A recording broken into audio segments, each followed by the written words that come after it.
1977, George Lucas formed a legacy. The Force is with me, and I am with the Force. Inspired by mythology, his saga has become a passion for many. Feel the Force around you. His legend has become our story. It's true.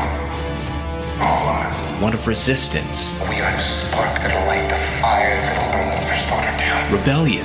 Rebellion is built on hope. And redemption. I am a Jedi, like my father before me. This is Star Wars Reactions. Remember, the Force will be with you, always. Well, hello, everybody, and welcome to Star Wars Reactions. We have an awesome show this week. It's going to be great. I'm so excited about this show, y'all. I hope y'all love it as much as we are going to enjoy it ourselves. My name is Aaron Harris, and joining me, he is the. Well, he's let's just say this: he's my better half, David Motters. David, brother, what's up? Hey, man, just recording with you and excited about it. And like Aaron said, this is not hyperbole in terms of it being a great show. It is going to be a great show. And you'll know why once you listen to the whole thing. It's just incredible Star Wars goodness. And so I'm ready to react, and I'm glad I'm recording with you, buddy. Same here, my friend. Same here. We are going to have a blast. And I am looking forward to this. I've been looking forward to this show for this particular episode for a while, since we first started discussing it. So this is going to be fun. So let's go ahead and get our news out of the way. That way we don't keep our guests and our listeners waiting. Yes, I said guest. You'll hear about it shortly.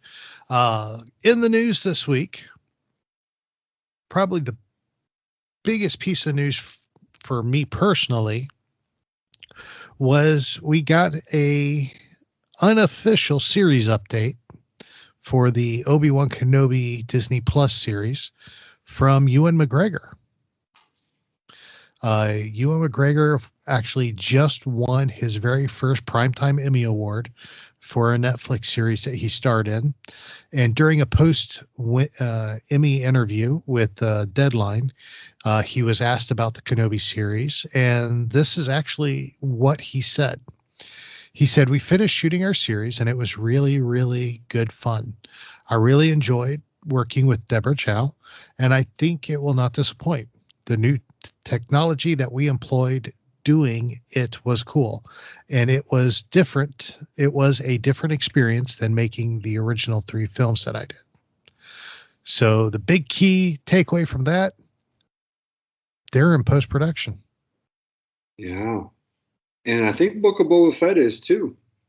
Yeah, Book of Boba Fett's due out in December, so they better be in post-production. That's right. If they're not in post-production, we'll be getting a postponement soon. But I'm pretty sure I heard they were in post-production as well. But this is awesome news. Kenobi's in. They're done shooting, so that means they would have moved into post-production. So it's moving right along. This is a series I'm so excited about.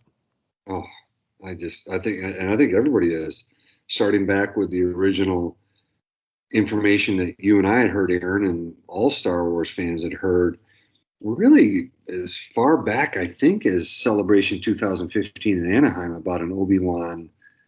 Well, maybe not that far back, but there's always been talk, right? A lot of talk, not always, but a lot of talk of an Obi-Wan movie. Correct. There was always talk when they started talking about doing spin-off movies outside of the numbered Skywalker saga that they would do. There was always rumors of an Obi-Wan movie. There was rumors of a Boba Fett movie. There was that's right, all kinds of rumors, and of course nothing came out of fruition of those, or if there was something that they were in development, it looks like they may have just flipped it into a miniseries for Disney Plus after the success of The Mandalorian, which makes perfect sense. They can do a lot more and get a bigger bang for their buck doing it this way. That's right. That's right. No, I'm really looking forward to this. I can't wait to cover it with you and to see um, what they do in this series, this mini Mhm. series. So yeah, I mean, I'm excited and just waiting, but with bated breath. Same here, my friend. It's going to be super exciting. So, as more details come out on that, all we know it's the supposed release date is 2022. So, as we hear more details, of course, you will know because we will share it. So, speaking of TV shows, we are right around the corner. The day this episode's released, you will also be able to watch all 9 episodes of Star Wars Visions.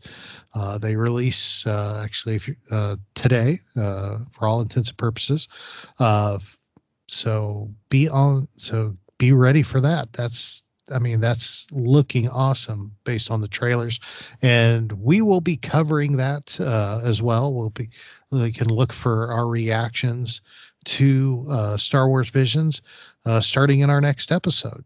So there's a little hint of what's coming. That's right. I'm looking forward to that, buddy. Same here, my friend. And actually, right after that, we have Lego Terrifying Tales, October 1st. So we get to soak in Star Wars Visions, then we get Terrifying Tales. So it's going to be a lot of fun. I don't know, David. I don't know if you heard this. I know you like me. You like those books that always get released, the Art of Star Wars books. But they did announce that there is a new one coming out, slated for release on December 14th. The Art of Star Wars, The Mandalorian Season 2. Oh, well, I love that you put the date in there. I had yet to get a chance to read that article. I actually at StarWars.com was reading the articles on Star Wars Visions. You know, they had it on the villains, the good guys, the droids, and the ships. And so I was meaning to get around to it. I did get the first, the Art of Star Wars and Mandalorian Season 1, and I still have not been able to get through it. It's sizable. And so this will be a Christmas present. I will be getting it, either my wife for me or me for me. So there you go. Yeah, it's the first one. Did you get it, brother? I did not pick up the first one. I wish I would have, looking back, but at the time there was so much other stuff going on. I did not. That's one I did not snag. Yeah. Well, and Titan Publishing did a 2-part thing, The Art of the Mandalorian Season 1 as well. Smaller, but you could buy hardcover or softcover for 2 of them. But this is significant. This is like the big coffee table books, and it's neat because they do talk with Favreau and Filoni and stuff. And I'd like to get through that whole thing. It's just being you and I covering so much other Star Wars content, but that's just a real joy to sit down with something like this, or with the Art of Galaxy's Edge. I've been spending some time in that. It just takes time to sit down and really, really enjoy these. But Phil Shostak, I think I'm saying it right. He does such a nice job on this stuff. And but I'm glad you put that in the news, because I hope people get these and really enjoy them. Oh, absolutely. I know a lot of people do enjoy these, and I know I probably will do my best to try to pick this one up as well. And it's right there around my birthday, so maybe I can drop some hints. Sweetheart. So we'll see. The last piece of news, of course, Hasbro has announced that Hasbro PulseCon 2021 is right around the corner. They are doing that 2-day virtual event, October 22nd and 23rd. This will be available to be live streamed through the Hasbro Pulse YouTube channel. This, of course, is their big annual event. They have a lot of panels talking about toy development, announcing new stuff that's going to be coming, and items like that. So this is coming up real soon, right around the corner. Actually, it's about a month away. Well, I'm looking at the calendar. It's about a month away. So it's a free event, so you can sign up and watch that there on their YouTube channel. But also, too, keep your eyes peeled because they will have convention exclusive merchandise that they'll be releasing throughout the event. And there's so much of it that they're releasing. But the one piece that I am going to attempt to get my hands on is the 6-inch Black Series Trapper Wolf. Oh man. From okay. Mandalorian. Okay. So the only thing that could have made that figure any sweeter is if it came with a cowboy hat. Right. You could switch it out, right? Yeah. Exactly. Switch out the fighter the pilot helmet for the for good old Dave's helmet or cowboy hat. And for those of you that don't realize what we're talking about, Trapper Wolf is the character Dave Filoni played in The Mandalorian, the X-Wing pilot. He's getting his own action figure, and it's only going to be a convention exclusive. So I can only imagine if I don't get my hands on that via the convention, I can only imagine the price tag that's going to go on those on the secondary market. Oh, it's going to be incredible. It's going to be really high.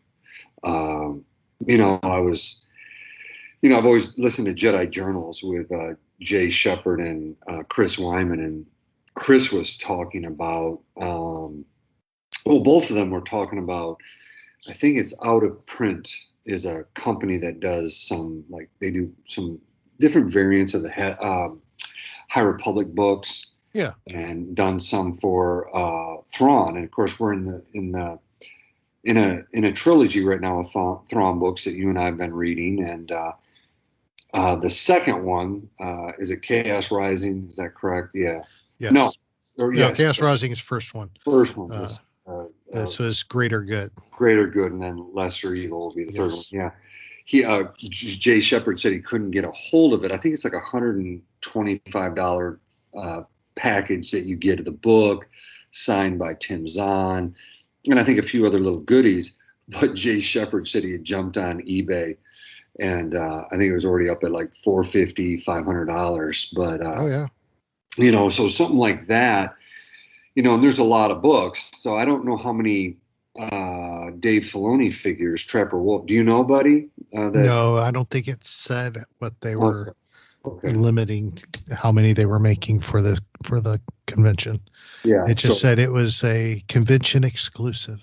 So if they keep this Aaron down at 100, 200, it's going to be just skyrocketed, unfortunately. But yeah. So fingers crossed, toes crossed, man. Oh, absolutely, fingers and toes crossed. So that pretty much wraps up the news. One thing I did want to tell you, David, I got my hand.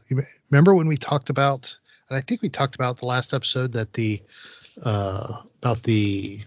either the last episode or a couple episodes ago, we talked about the Imperial Super Commando Funko Pop. Yeah. It finally arrived. No way. It is gorgeous. Gorgeous. All right. Gorgeous. The little Rebels logo on the box, the whole 9 yards. Nice. Oh my gosh. Stunning. Nice. Nice. Well, good call, buddy. So, yes, it arrived. It's here. It's beautiful. So, I'll have to post some pictures and send you some too as well. So, all right. So, like I said, that wraps up all of our news. We got a special show for us today, man. This is awesome, and it's going to be great. I know last week we kicked off our vintage reaction series, which is going to be our monthly series where we look at a classic episode of Lucasfilm vintage collection.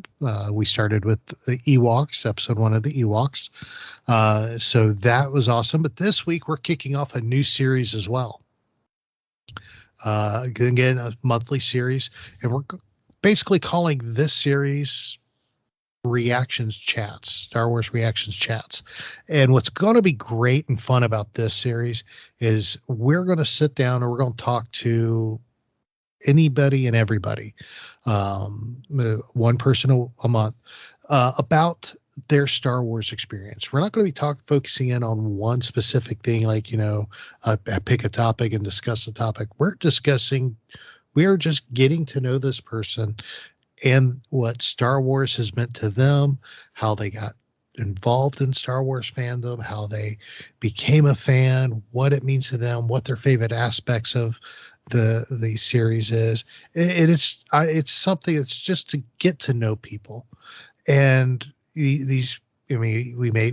have a good mix of people. We'll have listeners on. We will have other podcasters on, other people throughout fandom.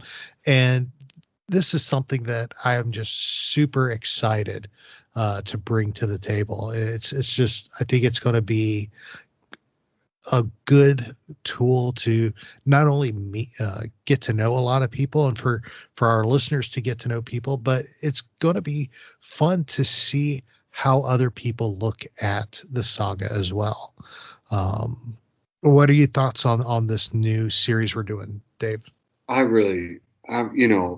Again, in previous episodes, and even over the years, I've told listeners that I give you credit for these ideas. And when you were talking about several different ideas like vintage reactions and our, Star Wars reactions chat and things like that, I loved it. And the reason why is because it is fun to talk to other people about their fandom. And the person that we're starting this off with is such a bastion of Star Wars knowledge and history. And it just was so fun to really, interview this person. And I look forward to, just like you said, us getting a bunch of other people on from all different walks of fandom and asking them about how they see Star Wars and their fandom. And that's a lot of fun. Oh, absolutely. I hope everybody has as much fun with it as we will, because I know this is just going to be. This is probably one of the parts of everything that we've discussed. This is the series that I'm most excited about, because Star Wars for me personally has always been about the fans and the people and the relationships, because when I got back into fandom, it was because of Star Wars weekends. And it wasn't, and yes, the panels were great. Meeting the celebrities at Disney were great. Being in that atmosphere was great. But what made it even more special was meeting people, talking to people, hearing their stories. And I am just so excited to get back to those roots of my fandom. Honestly, this almost feels like going back to Star Wars weekends. That's right. No matter of speaking. So, so this is exciting. I'm so excited to bring in our guest. Before we do, we are going to take a quick break, and when we come back from our break, we will start our very first reactions chat with our special guest. You want to know who it is? Stick around. We'll be right back. Well, this week we're actually honored to welcome someone who is well known in the Star Wars fandom. He has been on numerous podcasts as a guest or co-host. You probably know him as the editor-in-chief of Fantha Tracks. He has written multiple articles for Star Wars Insider and is a contributor for StarWars.com. The man is simply a legend in fandom. So please join David and I in welcoming the awesome Mark Newbold. Mark, welcome to Star Wars Reactions. Oh, thank you very much. Thank you for the intro. It's always nice to hear nice things. So that's very cool. Thank you very much. Well, you're very welcome. It definitely is an honor to have you on. I know it's since I got back in the fandom, you definitely have been one of the first people I was following.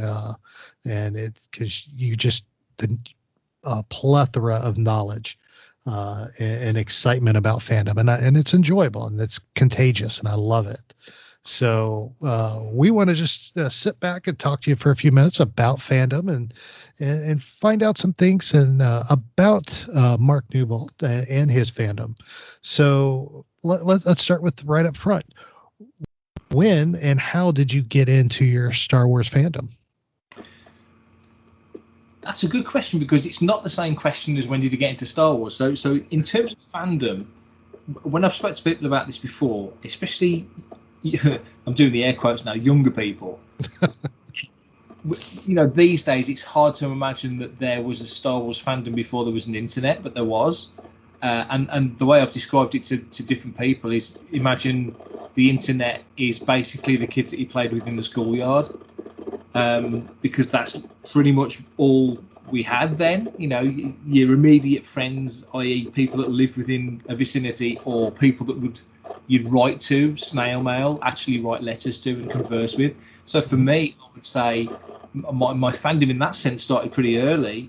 But one of my oldest friends, a kid called Paul Squire, who worked with me on a website called Lightsaber a few years later, lived in France for a while. So we would literally send letters to each other. And Paul was way better than me. He would send like 6 letters to my one, and each of his letters would be 6 pages long compared to my 1 page. But clearly my 1 page of writing was equal to his 36, because he kept sending the letters. And we would talk about all sorts of stuff. This is in the 80s, so we talk about Star Wars, Star Trek, talk about all sorts of stuff. But I think really, once we got past that immediacy of people that you knew closely, it would have been, I guess, when I started Lightsaber it was called Wire's in 98, became Lightsaber in 99. And as I say, you hadn't got an internet, or rather you had an internet, but you didn't have a social media, you didn't have the immediacy of what we're doing now. But you did have sort of message groups, you could email people. And I'd say that's really where it started in terms of fandom in that sense. Okay. Very cool. Very cool. And like you said, you've been in fandom for a while. So you've seen the pre-internet, like you mentioned, you've seen the new internet, the internet world, which has blown up like crazy. In your time in fandom, seeing the changes and everything, what has been the biggest change that you've seen, and how has it changed in those years? I'd say certainly when Twitter and Facebook really got a hold, which was sort of, where are we looking at, 2007, 2008, something like that, when it really did start to become a daily thing. Because I think, back when, I was fairly late getting a computer, so I was, 27, I think, 98, when I got my first computer. Most of my friends had computers since, the 80s. So I was very late. And really, when I was doing all my early websites, sort of 95 was the first one, I would go around to a friend's house, and he didn't even have Word. He would, if he had to type A, it was 01. If he typed B, it was 02. And, that's how you typed. And I'd stand there and verbalise what I wanted him to type, and he'd actually sort of code it in.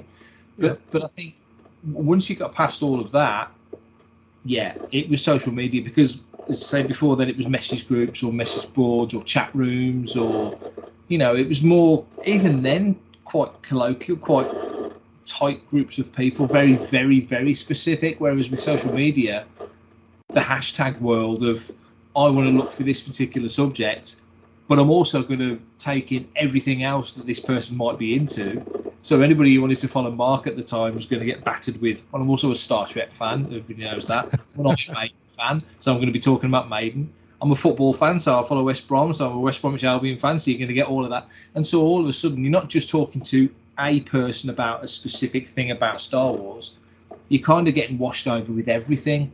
And I think that changed the way people interact with each other, because then you suddenly realise this guy or this girl doesn't think the same as me about this, that, or the other, and just everything became sort of smurged into one big blob of opinion. And I think that kind of changed not just Star Wars interactions, but everything. So I'd say, long-winded answer. I'd say, I'd say sort of the rise of Twitter and Facebook for the fandom, really. I understand. David? Hey, Mark, I was going back through StarWars.com, and I kept clicking back to older articles that you had done on StarWars.com. I kept going back and back and back. And I think the farthest I got was January of 2013. Yeah. I believe. And you're just prolific. It's just amazing. And of course, I see you in Star Wars Insider. When I look at all that, and again, you were just giving some perspective over the years, I knew I wanted to ask you if you had any favorite articles or topics that stood out for you, in your memory over all those years of writing for StarWars.com and Star Wars Insider. Yeah, I mean, I think for Insider, it's tended to be interviews mostly. That's the sort of direction that's gone. So, I mean, that's given me some great opportunities to talk to some really interesting people. Because we're very lucky here in the UK with lots of conventions, as you do in the States and everywhere else. But a lot of the actors live here, so we do have the opportunity to meet up with people and get to know people, and you see faces fairly regularly. So that's been really cool for Insider. I struggle to think of the best one. I mean, I've been lucky recently over the last sort of year or so. Well, I hadn't done a 2-part interview in the Insider for about 10 years. And I had 6 issues with 3 interviews back-to-back 2-parters, which was kind of cool. So I hope to get that picked up again. I mean, obviously with pandemic, it's been difficult to get out to meet people. So that's changed things a little bit, but we're getting there again. But with StarWars.com, I'd say my favourite was I did a series called Star Wars in the UK, which was quite broad, but looking at the Star Wars experience from a British, UK, English point of view, talking about stuff, products and magazines, comics that you guys didn't tend to see in the States. So I did a whole run. I think I did the first 12 issues of Star Wars Weekly, looking into each issue, but not just about the storylines, because we all know what that was. We all know what the comics were. We all got the same stuff, except yours. I think yours was in colour and ours was in black and white. But just all the other stuff around it, the advertising and just different things, what was going on in the UK at the time, what was the #1 record in, June 1978, probably the Bee Gees. It was that sort of thing. So that was fun because it wasn't just researching the Star Wars stuff; it was the world around it, which I think, Star Wars comes to us so thick and fast now. We don't really get time to take a breath, but we didn't get as much Star Wars back then. It was spread out, and it was there just wasn't as much of it. It wasn't the phenomenon quite yet that it has become since for the sort of the 40 years since. So it was a little bit piecemeal, which was kind of fascinating. So you tend to tie in Star Wars to the era that you were absorbing it. And for me, it was, like I say, 78 really in the UK. So a lot of that stuff was very evocative. It was a lot of fun to do that. That's awesome. I think, we've got a series of questions here. I was going to stay with a little bit more of the historical before we get to some more recent Star Wars content. I think what I was going to ask you as well, and it's one of the first questions that I knew that I wanted to ask you, because I think I've heard you speak about this a little bit, and of course on Twitter and other social media outlets. But will you share some of your experiences with Star Wars movie premieres over the years, I guess there in the UK? Because you've been to some, right? I mean, it seems like I've seen photos of you at some of the after parties and stuff like that. Yeah, I've been very fortunate. I mean, I was quite late getting to the Star Wars ones. I've been doing Trek premieres since the sort of the mid '90s, because there was more stuff going on back then. But in terms of Star Wars, and there's premieres and there's press screenings as well. So I think the first press screening I went to was what was it now? Clone Wars 2008, which was great fun because the Rebel Legion would turn up, the UK Garrison would turn up and get some of the guys there, and the celebrities would turn up to press screenings then. And I remember with Clone Wars, Anthony Daniels came into the room and sort of did a little introduction before it all started, which was very good. But premiere wise, yeah, I mean, it would have been, let me think. For now, Phantom Menace 3D was a press screening, so it would have been, the first premiere would have been Force Awakens, and I got very lucky with that one because long story, a friend of mine was friends with a British actor called Paddy Considine, and Paddy had worked with Oscar Isaac, and Oscar had sent Paddy some tickets for the premiere and some tickets for the after party. And Paddy said to my friend, I can't make it, I'm working, I'm abroad, do you want these tickets? And my friend said, yes. And we just so happened, my wife's in a wheelchair, so we just so happened to be with my other friend Craig and his partner. And he says, do you want a ticket? I thought, I can't leave Ruth. And Ruth was saying, no, go, put me in a taxi and send me back to the hotel, it's fine. And then we suddenly realised that we would go in on this one ticket because obviously I'm Ruth's carer, pushing him in the wheelchair. So long story short, we'd done the premiere and then we went to the after party. So there's a couple of pictures out there. It's like me. I look drunk in the pictures. I'm not drunk. I'm not a drunkard really. So it's me, Ruth, and it's all taken from Ruth's perspective in the wheelchair. So it's looking up this JJ looking cool because JJ always looks cool, and me looking drunk with a cone of French fries in my hand. And then another picture of me and Simon Pegg, and then we met everybody that night. I'm heartbroken that we didn't get more pictures, but yeah, we were very fortunate then, and very grateful to Lucasfilm and Disney for inviting us, because then back then I was still with Jedi News, so we did Last Jedi, we did Rogue One, which was phenomenal. That was a really fascinating premiere. It was, again, that was more of a press screening, but it was at the Tate Britain, which is a beautiful building in London, and they just decked the halls all out in blue carpet, but the catch was that they did it in the basement, which meant that the signal was terrible. So there was people from Denmark and Europe trying to live message this premiere press screening thing, and they couldn't get a signal out. But we were okay, so you can only look after yourself. And of course the last one was Rise of Skywalker, which was absolutely brilliant premiere. But it belted it down with rain. I remember we were on the press line, and we got a few words with a few people. But yeah, been very fortunate. But yeah, the Force Awakens one was the one to really remember because pushing my wife around in the wheelchair, I literally ran over Oscar Isaac's foot with Ruth's wheelchair. Oscar Isaac apologising for nearly breaking his foot, which could have been interesting. So yeah. Well, thank you for sharing those. That's awesome. That's great. I love that. So of course, David talked to you about the premieres and things, but overall, in all of your years you've been a fan, whether it was before you, quote unquote fandom as it is now, what has been your favorite Star Wars moment or experience that you've gotten to go through and experience? That's a good one. And of course it's so personal for everybody. There's been a few great moments. I mean, seeing the Force Awakens trailer at Celebration was a bit special, and sharing that with friends. John Williams at Orlando a few years ago, that I never in my wildest dreams imagined I'd get the chance to see John Williams live. So that was huge for me. That's somebody whose music's on literally every day. Not just ringtone level, but actually listening to the music. So that was hugely important.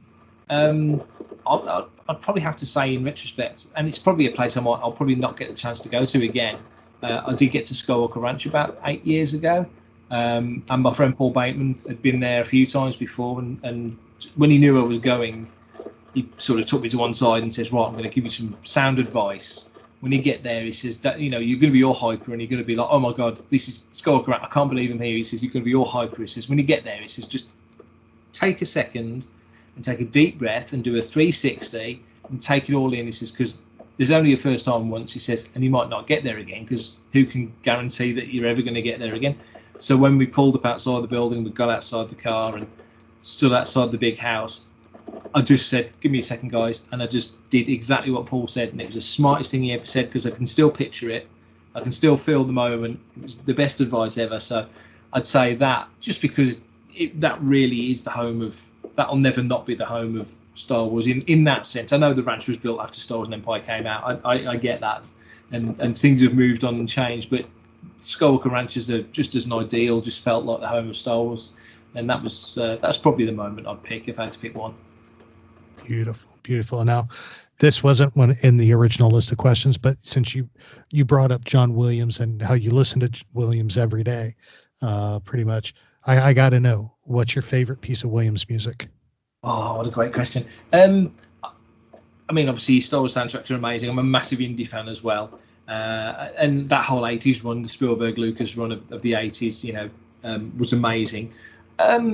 Favorite John Williams, it's got to be it's a close run thing between Phantom Menace and Raiders of the Lost Ark. But then I love his Close Encounter score, and literally before we spoke, I was listening to E.T. So I'd probably say Raiders. If I had to pick one, I'd probably pick Raiders.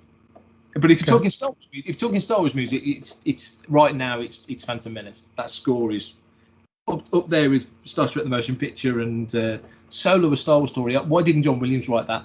Solo: A Star Wars Story just blows me away every time. I love that score, but that's not John. He only did the theme. So yeah. Phantom Menace is a Star Wars one. Okay, perfect. David? Yeah. Hey, Mark, I was thinking, Aaron and I just finished 16 weeks of covering each episode of The Bad Batch for our podcast. So kind of coming more recent, kind of went back old school with you, kind of more recent. What are some of your thoughts about kind of the recently completed season 1 of The Bad Batch? I loved it. I mean, it seemed to have a bit of a mixed reaction. I think I don't know whether people weren't quite ready for it or were a bit ambivalent about it or what. But for me, I mean, season 7 of the Clone Wars is top tier Star Wars, no doubt. That just the way they wrapped that up, those final 4 episodes were just amazing, and I'm ready to watch them again. I really do want to watch them again. And of course, we're now in the live action era with Mando and such, and we know what's coming. So it kind of felt like Bad Batch almost came in under the radar. And I think the Bad Batch arc in season 7 wasn't the best received. I think all the attention went on those last 4 episodes that were sort of concurrent with Revenge of the Sith and such. But I really enjoyed it. I liked the characters anyway. I thought it was interesting to look at, the world from their point of view, these sort of ex-Republic trooper going out into a galaxy not knowing how to live because all they've ever been is soldiers. And they've never had to think about where we're going to get the coaxium for the ship, how we're going to put food in our bellies, how we're going to pay for everything. It's all new to them. And then, Omega coming into it, a character that if they'd got wrong could have been kind of irritating, but was just pitch perfect. The voice performance was brilliant, and just everything about it just worked for me. And so I've got some friends who were like, yeah, I enjoy it, and others were like, yeah, I'll get to it. And there was a few of us who were like, this is absolutely awesome. And I was one of them. I really did. And I mean, being a bit older now, you don't have to be a cheerleader for everything, and not all of Star Wars is aimed at me. So it's not going to stick the landing every single time. But this one really, really did. So I was hugely impressed with it. I cannot wait for season 2. Nice. Yeah, we enjoyed it. We had a lot of fun with it and covering it. Kind of staying current times. I've been reading all the High Republic stuff, and I was just curious over on your side of the pond there, kind of what your thoughts are about the High Republic publishing initiative. It's been a massive endeavor, and Aaron and I have tried to keep up with it ourselves. I just finished Tempest Runner. He's currently doing Rising Storm, and I know you just covered the Rising Storm with our good friend Dan Zare over at Coffee with Kenobi. So I knew I wanted to follow up with you and just get your thoughts and what you like or not like, and just your overall thoughts on this massive initiative. I think it's really impressive. I love the thought that we're in an era of Star Wars now where we're still kind of, the centre of it is still the 3 trilogies right now. Obviously covers a fair span of time. But in the past, we've gone back to the Old Republic. I mean, we've just heard that there's a Knights of the Old Republic remake coming out, so it feels like we're ready to go back to that. And we have in the past with Dark Horse gone right forward with Legacy and such. But to sort of pick a time period, 280 years before Phantom Menace, that there was never that much happening in the timeline there anyway. It's fairly sparse, and I think by design, probably that was the. In my head, I think it's maybe a George thing. Don't load that up too much. I might want to go there, sort of time period. So to get that bunch, Project Luminous, to get those authors to sit down and not just do, novels, but to do young readers and kids novels as well and comics. To fold that all in as an endeavour, the whiteboard on the wall must be one story high, 2 stories wide sort of thing.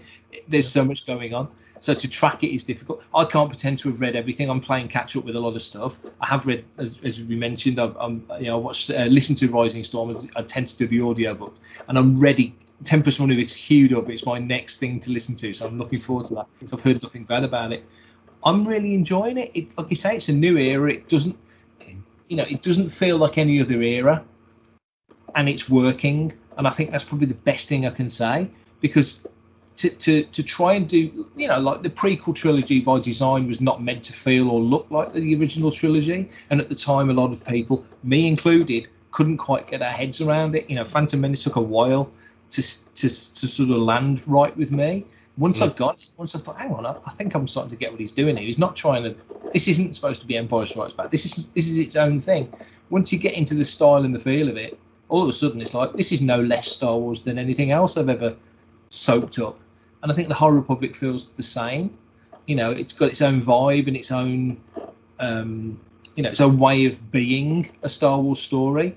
And yeah, right now, and we're only a third of the way into it. It's only phase 1. I think we've got 3 phases. So yeah, I'm really impressed with it, and yeah, I'm ready for Tempest Runner. Everybody I know who's listened to it said how good it is, so I'm really looking forward to it.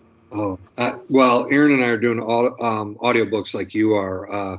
I did Tempest Runner and just finished it. It's about 6 hours or so. And, you've got an author there in your backyard, Kevin Scott, who that guy is incredible and incredibly creative. I love his stuff. And so no question, Mark, you're going to hear good stuff from me as well. And so like not only from others, but from me, yes, just he knows how to just keep you in there and enjoying a really good story.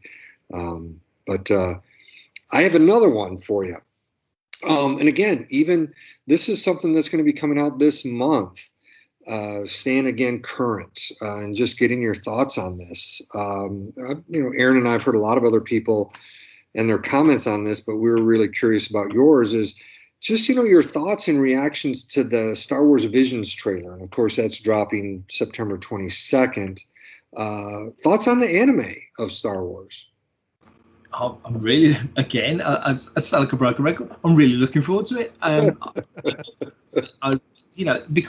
Because they've gone for those different styles, and because they've really sort of nailed their flags to the mast and said, we're going down that Japanese anime route, or manga as people used to call it, to pitch it at that, using that Japanese style, which has influenced Star Wars anyway. It's part of the the big soup of influences that George sort of pulled together, samurai and Japanese movies and anime and all that being one of them. And to be so on the nose about it being influenced by Japan, I like that as well, because and I know when it came out, the whole canon thing all came out, and it's the same old. Everybody's, I like things to fit in, but when you know that it's something we're going to take Star Wars, we're going to riff with it in its own way. This is Star Wars Detours. Detours did its comedy thing. You throw a bit of Star Wars at Family Guy and let them do their Star Wars thing. Here, the filter that we've decided to swap out is we're going to give it that sort of Japanese anime style. And that opens up so many doors, because it sounds like and it is a catch-all phrase and it's very limiting. And I'm no expert, but I know that there's many different sort of ways you can come at it through those animation styles. And I think the trailer showed that, the poster that we saw as well did. I'm hugely excited about it. The one thing I wish they were doing, I wish it was weekly as opposed to all of them landing at once, because you just mentioned Bad Batch, and it was great fun every week. On Fantha, we do a team review. Me and Mark would talk about it on Making Tracks, or we talk about it on Good Morning Tatooine on a Sunday night. Whichever. You've got time to sort of chew it over and look at it. But Visions isn't canon, and it isn't that kind of show. So they've decided to throw it all out at once. I'm really looking forward to seeing it, because some of it just looks nuts. So yes, very much looking forward to that. Nice. Very nice. Very nice. I know we're looking forward to that as well, just because it's something different. And that's what's nice about what's going on. You just got a couple more questions we want to get you to answer before we wrap things up and let you go. Of course, we've talked about Star Wars from before. We've fandom. We talked about now fandom. We've talked about all aspects of it. But overall, what is it about Star Wars that appeals to you as a fan? Wow.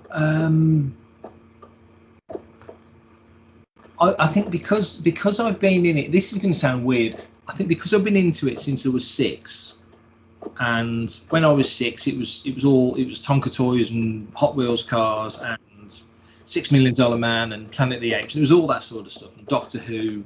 I'm genetically obliged as an Englishman to say Doctor Who. I love Doctor Who too, so you're fine.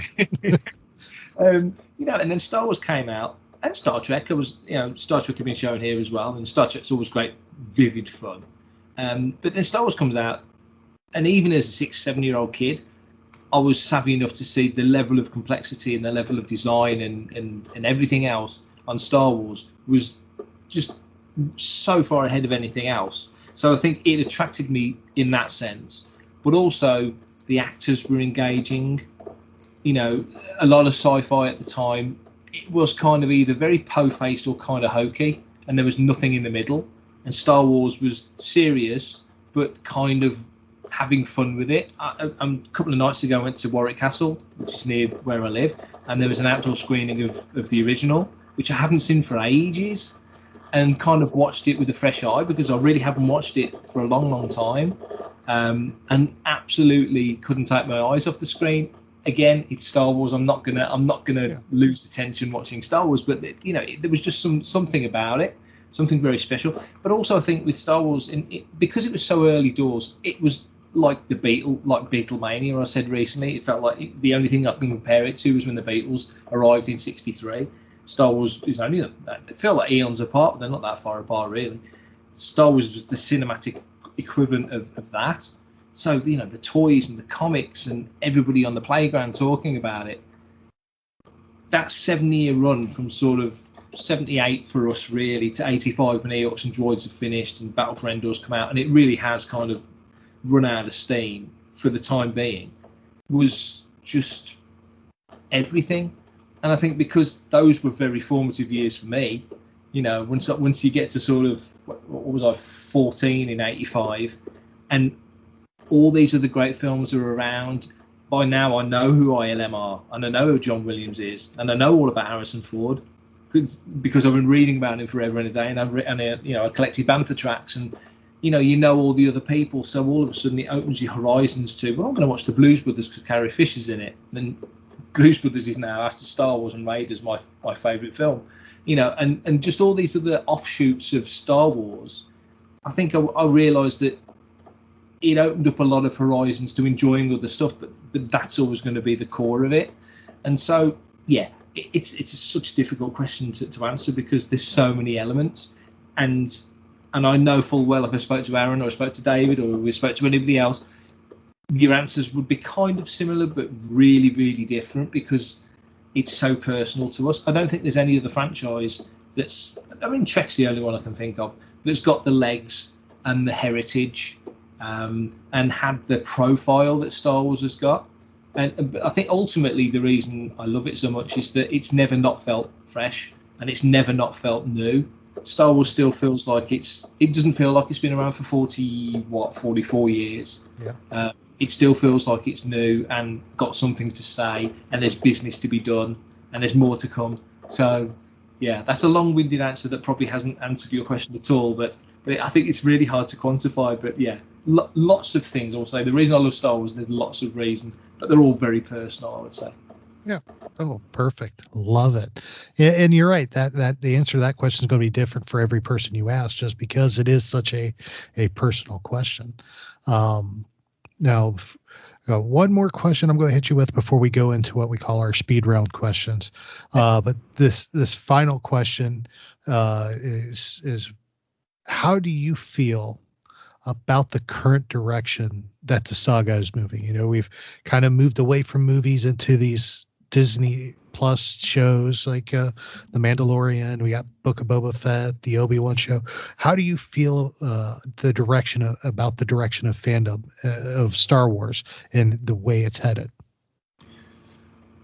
Confident right now. I think Disney Plus. Well, one thing I'll say with the sequel trilogy, which needed to be the first thing that Disney did, because certain fans have been waiting for it since '83, let alone 2005. Yeah. That was a piece of business that needed to be sorted out. And of course, one of the overhangs of the Lucas era of Lucasfilm into the Disney sort of envelopment, if you want to call it that, was writing a draft of episode 7 and leaving notes and such. So that was important. But it just struck me that I think if Disney Plus had have come along 2 years earlier, you wouldn't have had Rogue One and Solo as movies. They would have been Disney Plus series. And so I think it does give you the scope to, and I'm sure now they look back and think, well, we're really glad that the Fett movie that was about to be announced at Celebration, when they said that, what was the director's name? It's dropped out of my head, but they said he got a cold or something, and they decided not to go down that route with that particular film. That is now becoming a series that folds in off all the other elements of Mandalorian. I think if Disney Plus had come along a bit earlier, we would have had more TV series earlier than we've had. And it's become, in an era where there's 200 channels and nothing on, everybody watches different programs at different times. And even those programs that we all watch together, in a sense, we're not literally watching them together for the most part.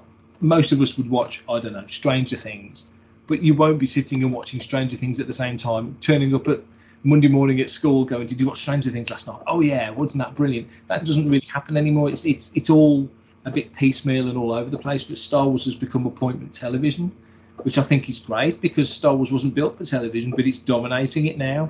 And as you just said, we've got all these series coming next year, Book of Boba Fett this year.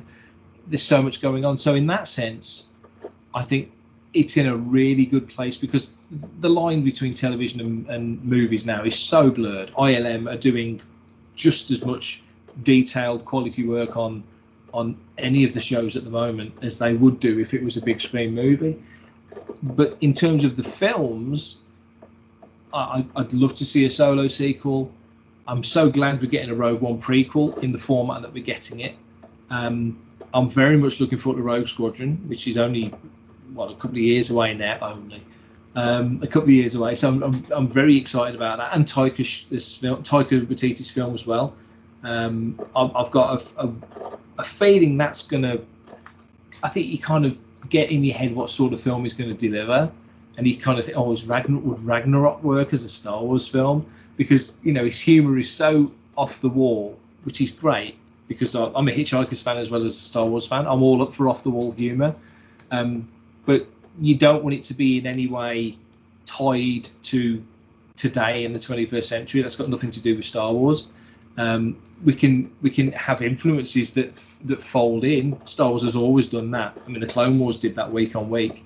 But we don't want sort of, where's the beef type jokes dropping into Star Wars and pulling you out at the moment. I think we're in a good place now with the Disney Plus stuff, playing off the back of the movies. I think that's the immediate future. We're going to have these two sort of streams of Star Wars that are all part of the same story, bobbing in and dipping in and bouncing off on each other. If Rogue Squadron works as a movie, it'll be a series on Disney Plus. So we've got content coming at us thick and fast. Yeah, I think we're in a good spot right now. Perfect. Excellent. Love it. So we got 5 more questions for you as part of it's called our speed round. David and I are going to alternate giving you the questions. I'll go first. Me, David, me. And you just quick questions, quick answers. Just end it on a fun note. So are you ready for this? I think I am. Famous last words. Not just kidding. Oh. All right, here we go. Right off the bat, first question. What is your favorite movie? Empire Strikes Back. All right. Favorite character? Han Solo. Would you join the Empire or the Rebellion? Rebellion. All right. Favorite moment from any of the movies or the Star Wars TV shows? Blimey. Battle of Endor. Okay. Perfect. And last one, your favorite theme from the saga? From the saga. That's the 9-movie saga. Well, the saga is, to me, for me, the saga is pretty much anything Star Wars. The movies, the shows. What theme from any of those is your favorite? I'm going to say Solo's theme from Solo: A Star Wars Story, because that soundtrack makes me happy. I love it. Perfect. Love those answers. All right. Well, just to wrap things up with you, we are going to go ahead and let you take the floor. Tell us about Fantha Tracks and what you're doing now, and how people could follow you or find, and how they could find Fantha Tracks, how they could follow you, and hear more about Star Wars from you if they choose to. Sure. Fanthatracks.com. So we've been up and running, 4 years next month, unbelievably. I don't know where that's gone. Wow. Yeah, I know. It's scary. It still feels like we've just started it, which is probably good, I would like to think. So we're on all the socials at Fantha Tracks. So you can come and say hi to any of us there. It's myself, Brian, Matt, and a few other people are involved on that side of it as well. Obviously, fanthatracks.com is the site, daily news, reviews, interviews, all sorts of stuff on there. Busy sites, there's lots going on, so there's always something to come and look at over there. We do a podcast called Making Tracks. It's myself and Mark Mulcaster. Mark's the head of the XO of the Rebel Legion here in the UK, so me and Mark do a weekly show. Just on our, 105th episode, I think we're about to record. So that's good fun if you like that kind of thing and listening to my voice, which can be a bit much sometimes. We have a weekly TV show or YouTube show called Good Morning Tatooine, which is most weeks. Sometimes life gets ahead of us, but most weeks, where Brian, who is the co-host of Cannon Fodder, will come on and talk about the latest news. So that's good fun. And if you wanted to find me on Twitter, you would look for me at prefect_timing. It's a hitchhiker's joke. It's a Dave Lee Roth reference. It's a bit of everything. But yes, prefect_timing. That's where you'll find me. Perfect. And of course, you'll find links to all of the to Fantha Tracks and the social media accounts there in our show notes. Mark, it has been a pleasure to have you on. Thank you for joining us. Everybody, hang on. We will be right back. Welcome back, everybody. Aaron and David here with again. We just want to say thank you to Mark Newbold for joining us for our kickoff reactions chat. I'm so excited, and it was just so much fun to sit down and talk with Mark about his history with Star Wars. And oh man, so much knowledge, so much passion. I love it. So let's go ahead and keep the story rolling here. David, I believe you have a new psychology corner for us. Absolutely. And it picks up, right from the last two psychology corners where I've gone over some of Dr. Freud's famous defense mechanisms. So I just wanted to keep it going. It just makes sense. And then I will get back around. I was looking at some of my other psychology corners that I've put together. But once I get through these defense mechanisms, I'll come back around to acceptance and commitment therapy and wrap that up. I'll put a real nice bow on that. So tonight, I just want to go over a third defense mechanism that Freud talked about many, many years ago, and it's still very prevalent today in our culture and around the world. If people remember from our last two episodes, in my last two psychology corners, I covered projection. That's one of Freud's defense mechanisms. Last week, I talked about identification with the aggressor. No, forgive me. I did identification with the aggressor with Crosshair. And then last week, went over projection. So tonight, I'll talk about another one, a third one called displacement. Now, this one, once I explain it, people will recognize this, I think, pretty quickly. This happens when any of us, when we let our frustrations and feelings out on a target that's not the source of our frustrations. You know, the source or the target of our frustrations, we don't let it out on them.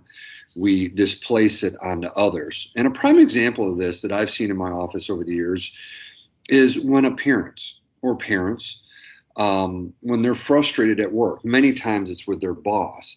And since that person can't express their frustrations with the boss, they don't want to lose their job anytime soon, they displace that anger. And it can be on either a spouse or kids in the home, right? So I've worked with many men and women about how to not displace it on their spouse or kids, because a lot of times they're like, what did I do wrong? And that's many times that we know that that's going on. So one thing I was going to quickly mention is that, you know, with all these defense mechanisms, a lot of them are unconscious. The person does them not really aware of them. They're not aware of them, but it is a way for the ego or the psyche to protect itself from anxiety, from, impulses and anger and frustrations that they can't necessarily show in different places. But I wanted to convey this one tonight after going over identification with the aggressor and projection over the last couple of weeks. I'll have some more as we move forward, but that one is called displacement. All right, there you go, buddy. Very cool. Very cool. Yeah. Love it. I love our psychology corners. You do such an awesome job putting those together. Love it. So if somebody wants to talk to you about your psychology corner or just talk in general about Star Wars, how would they go about doing that, David?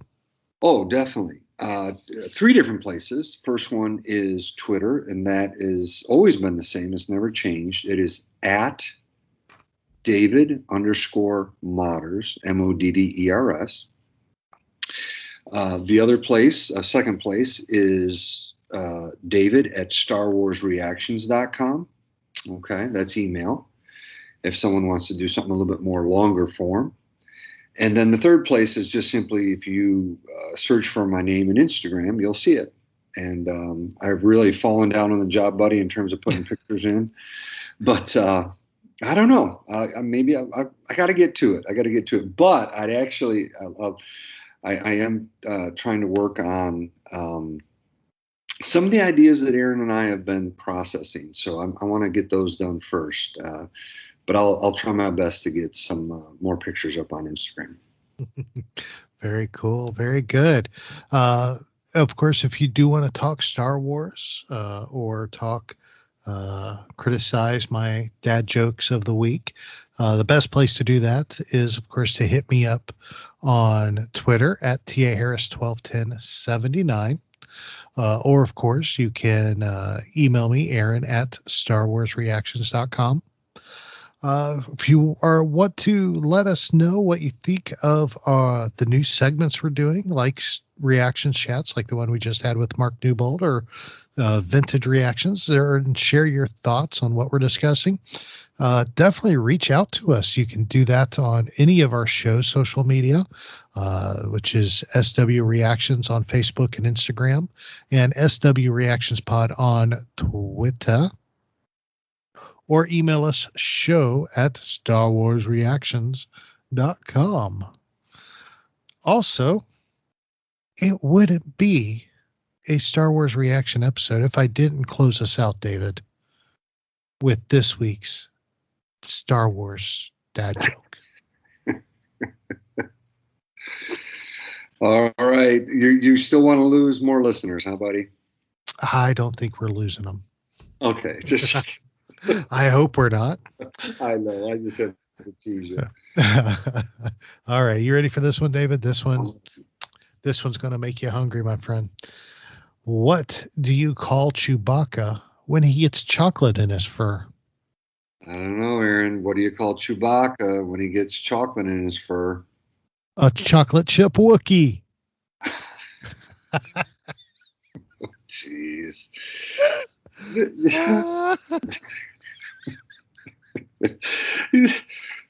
The response that you hear, it's just so bad.